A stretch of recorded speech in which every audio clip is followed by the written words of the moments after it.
That old Westmoreland glass, tucked behind your everyday dishes, may be the collector piece everyone has overlooked. The mark underneath, the exact form, and one missing matching part can explain why. Picture a white milk glass bowl sitting in the china cabinet. It has been there so long that nobody remembers whether it came from a wedding, an aunt's kitchen, or a Saturday estate sale. It looks familiar, and that may be the very reason nobody ever studied it. Westmoreland glass, associated with Grapeville, Pennsylvania, produced an enormous variety of decorative and useful glassware. Much of it is still affordable.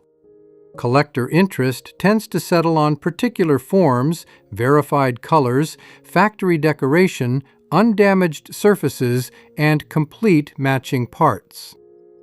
Start underneath. An interlocking letter W and letter G can support a Westmoreland identification, but that mark is not a price tag. Some pieces had paper labels that disappeared. Some legitimate pieces have no mark at all. Form, pattern, color, condition, and completeness still have to agree. This countdown ranks the pieces by the attention their best documented versions can attract, not by a rigid price ladder. Number 1 is the recognizable form most likely to have survived in an ordinary family cabinet. Number 10. Paneled grape goblets and footed tumblers. Many families used these instead of displaying them. In white milk glass, the pattern is easy to recognize. Raised grape clusters, broad leaves, and vertical divisions that give the body its paneled appearance. One common drinking piece generally sits at the modest end of Westmoreland collecting. A matched group in excellent condition deserves a closer look, especially when the exact form or verified color appears less often. Grapes alone do not identify the maker. Several manufacturers produced grape-decorated glass, and online photographs can make unrelated patterns look almost identical. Set the glass on a level surface. Compare its height, foot shape, rim, mold detail, and base with a documented example of that same form. Then inspect every piece in a supposed set. A shared pattern name does not guarantee shared molds, ages, or makers. The distinction is straightforward. Grape decoration starts the research. Exact form, color, and matched quantity determine where it goes.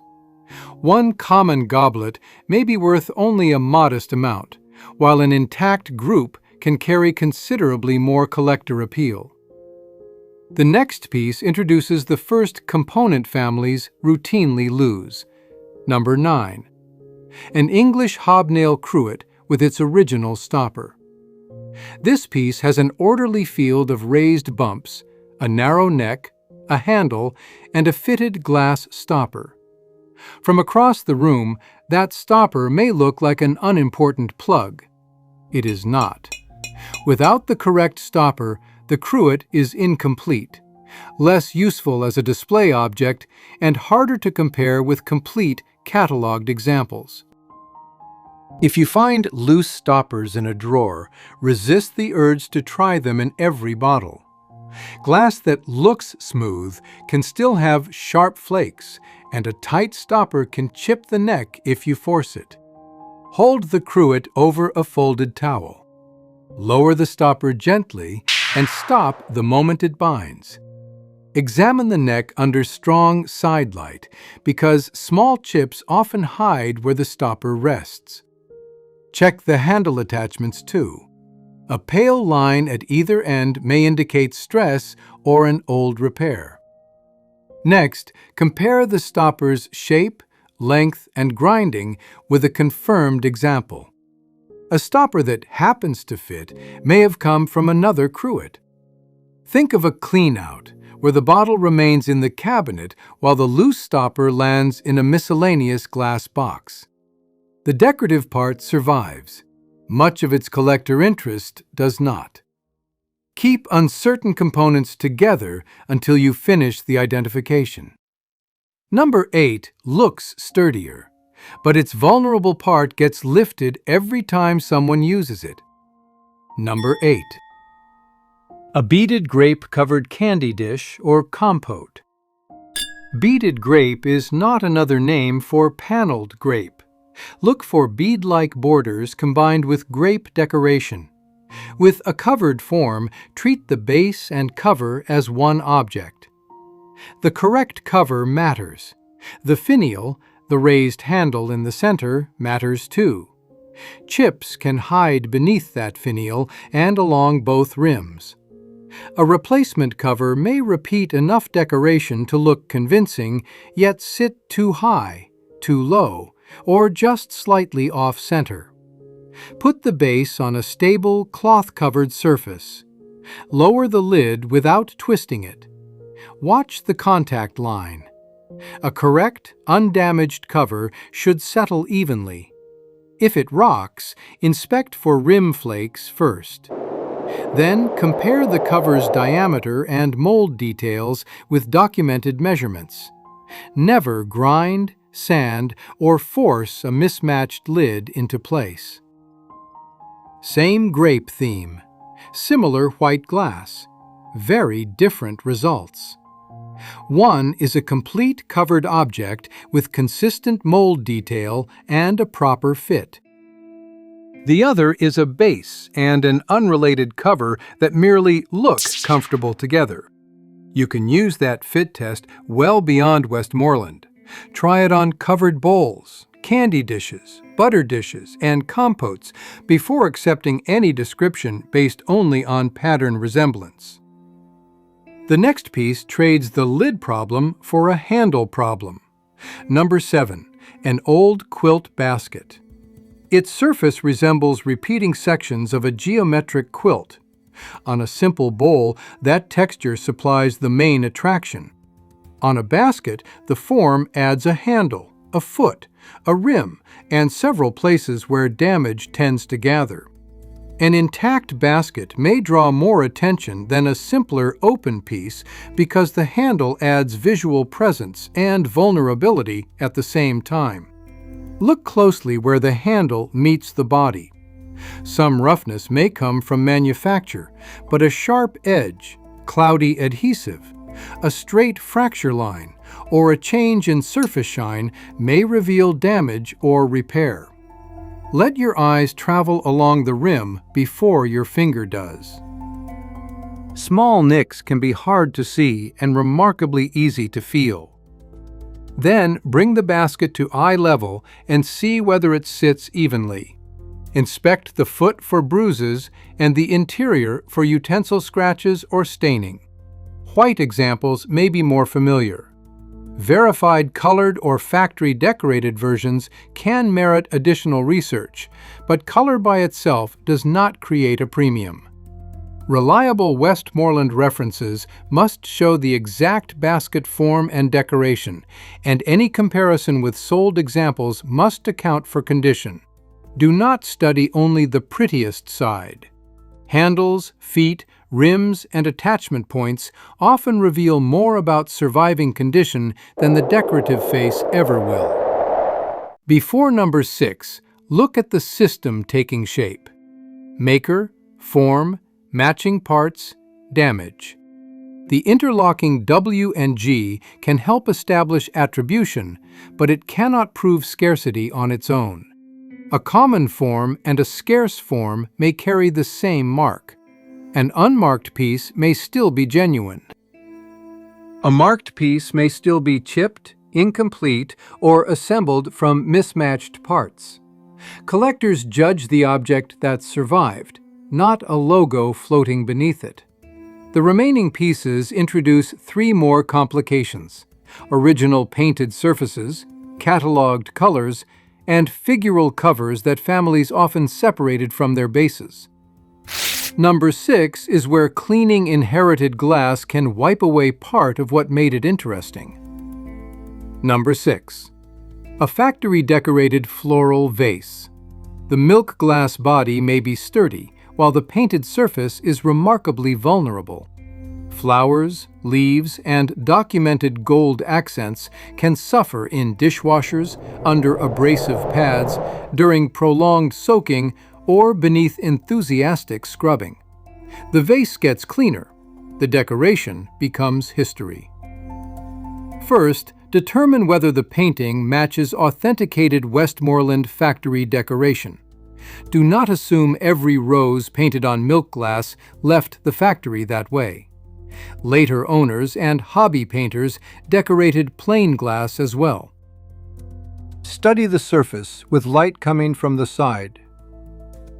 Compare factory-applied decoration with confirmed examples, paying attention to placement, palette, brushwork, and any documented decorator mark or signature.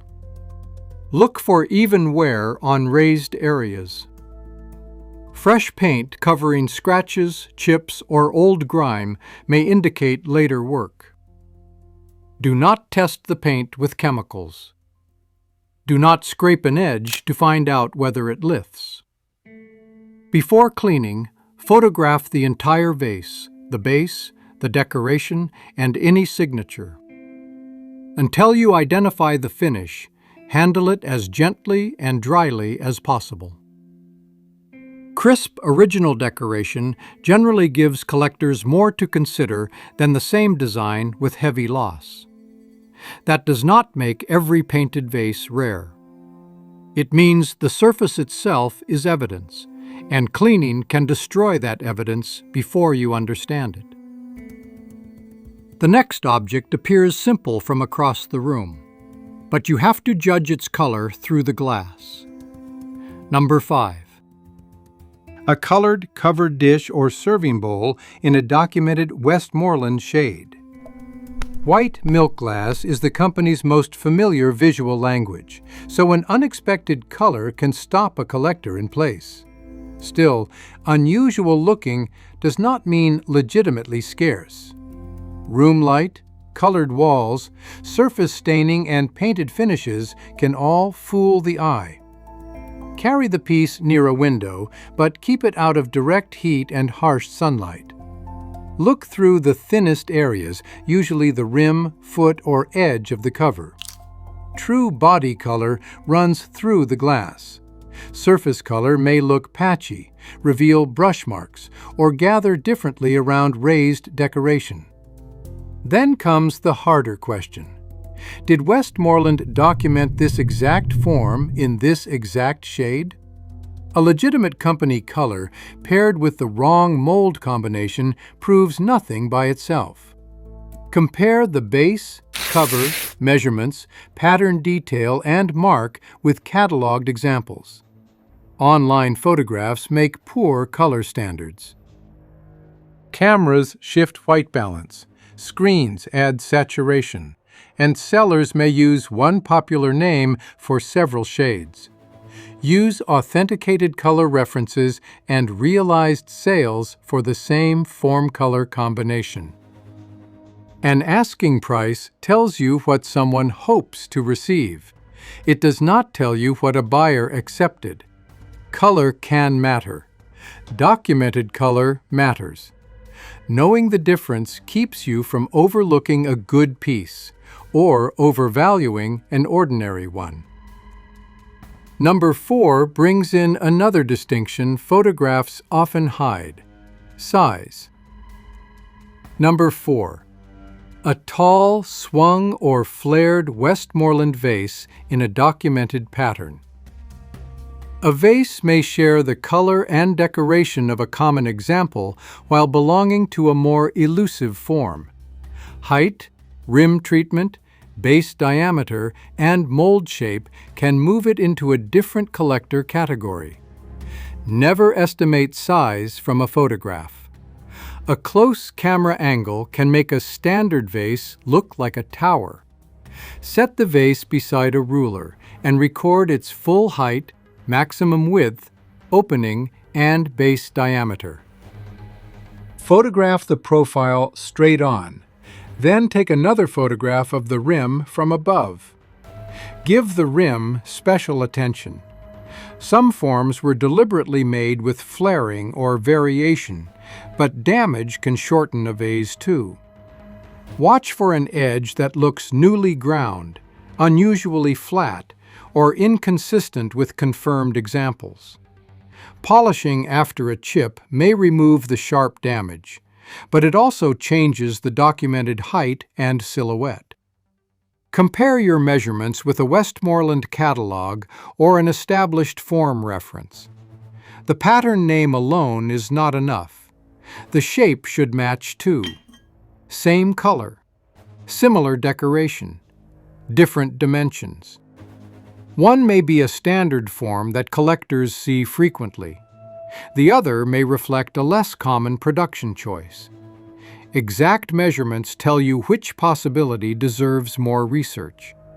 Write those numbers down while the vase is sitting in front of you. Memory tends to be generous with height, especially once the object is back behind the good plates. Number 3 is easier to recognize and much easier to separate from its most important half. Number 3, a Westmoreland hen-on-nest covered dish. This is one of the most recognizable figural forms in inherited glassware. The upper half is a hen with a mottled comb, tail, wings, and feathers. The lower half resembles a nest or basket. Together, they make one covered dish. That last word matters, together. Hen covers and nest bases were often separated during washing, moving, or storage. Later, two pieces that looked close enough might be reunited even though they came from different molds or manufacturers. Place both halves on a padded surface. Compare the glass tone under the same light. Examine every point where the cover and base meet. The upper half should sit properly without being forced. Study the tail, comb, feather detail, rim shape, nest texture, measurements, and any maker evidence. Then inspect the contact edges for chips.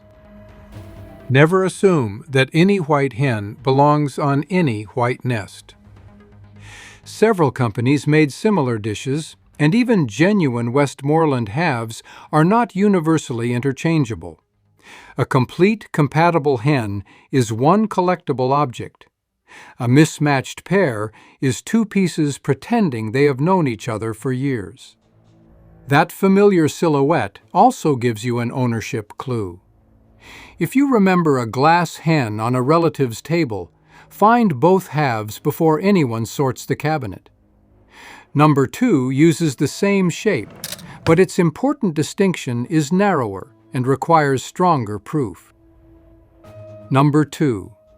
A scarce documented Westmoreland hen-on-nest variant.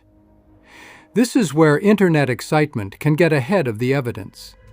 A seller may attach a rare color name, an early date, or an exceptional price to an old-looking hen. Those words prove none of it. Start with exact measurements.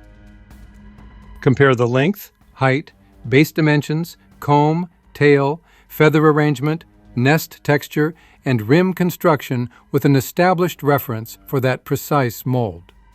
Confirm that Westmoreland produced the mold in the claimed color or decoration.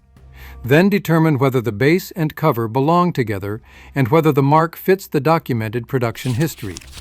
You must eliminate similar hens by other makers before exceptional value enters the conversation. Later reproductions and loosely matched pairs demand the same caution. A glowing description cannot fix an incorrect mold feature. And keep asking prices separate from results. A dramatic listing may sit online for months without selling. For a rare claim, look for a dated, realized sale involving the same documented size, color, mold, completeness, and comparable condition. If those details do not match, neither does the price comparison. The valuable object is not merely an old hen sitting on a nest. It is a precise variant backed by measurements, compatible parts, correct physical details, and credible records. If your piece passes those checks, pause before cleaning or selling it. Photograph it carefully and seek informed verification. That does not promise a fortune. It gives you a sound reason to take the piece seriously. Number 1 is not Westmoreland's strangest piece. It is the pattern most likely to be waiting in a family cabinet. Number 1. A substantial paneled grape serving form, especially a complete punch set or large covered piece. It ranks first for diagnostic usefulness and ownership probability. Not because every example is the most expensive object in the countdown. Small white paneled grape pieces are still plentiful. A single cup, small bowl, or common serving item may bring a modest result.